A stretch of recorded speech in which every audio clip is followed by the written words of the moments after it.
Let's hear from the coach. We call it Behind the Beard with Bobby Smyrniotis, head coach and technical director of Forge FC. Now, the man who takes us there, here's Anthony Urciuoli on the Forge Audio Network.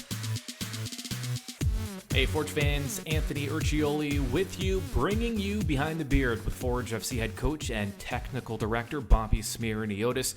Forge has one more away match this regular season, and it comes this weekend against FC Edmonton. After that, they will have 3 straight at home, and that's it. We'll be ready for the playoffs. Here's head coach and technical director Bobby Smyrniotis talking about Forge hitting the home stretch here with one more away match. Yeah, it's been a little bit of that stretch on these road games. One more in Edmonton, and it's going to be a tough one, and it's a very important one for us at this point of the season. We've got 4 games left. Everything is in our hands, and this is going to be the next most important game, as we call them.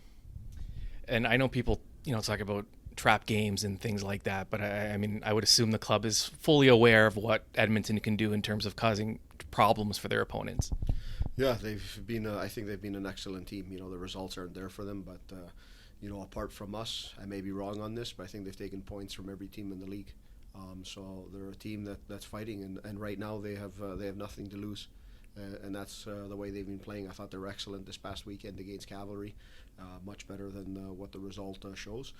So we've got to be prepared for a team with a lot of energy that's coming out there and just trying to do their best on the pitch, and we need to be the best version of ourselves coming out of that game. How do you feel like the club has handled adversity this season? I know as a coach, that's one of those things you're looking for, especially going into the playoffs.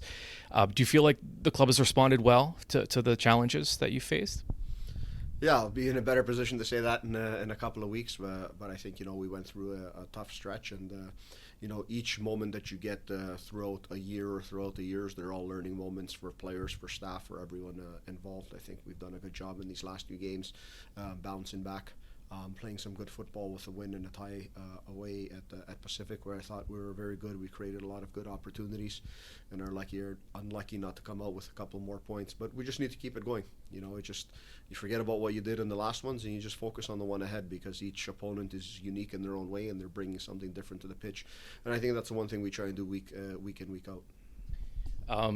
I know it's kind of an odd question to ask, but the weather. So we're getting into the colder season now, and this is where the games are arguably more, most important. Does that impact the game at all, playing in the colder weather, more rain, maybe more wind? Does that change things at all? Yeah, I think 10 to 20 degrees makes it a lot more comfortable than 25 to 40 degrees. So for the players, I think it's ideal conditions. Obviously, rain, wind, that changes things, but we've had that. This is Hamilton. This is Tim Hortons Field, so we're used to the wind, and we're sure that will be something that our opponents will have to face in our last 3 home games. But I think this time of the year, and looking at how the weather's been going, I think it's perfect conditions for a football player for what we're doing out there. So I think there's not much excuses.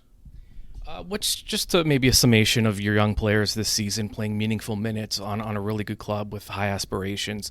How do you think the younger guys have responded?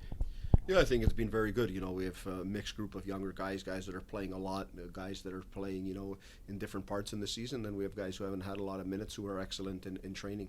But I think all of them have been very good. We take Kwesi Poku and his performance on the weekend at Pacific. I thought, he was brilliant on both sides of the ball. In one way you look at it, and he had a difficult task defensively with a good attacking player in Pacific and Bustos, and he neutralized him, and for the most part he was enough offensive threat for us as well. So I thought it was an excellent game from him. Not having played a lot of minutes in the last few games, and the way things have been rotating and other players have been performing, and that's what we expect to see. We have a guy like Sebastian Costello, who is one of the best in training and performing, and it's a numbers game sometimes and staying out. So, he's got the right mentality, the right work rate on the field, and I think that's always going to pay off in the long term. We are the Forge, the mighty, mighty Forge. Just don't think you understand. This has been Forge FC head coach and technical director Bobby Smyrniotis, and Behind the Beard. The most Forge content can be found on the Forge Audio Network with Anthony Urciuoli. Subscribe on Spotify or wherever you get your podcasts.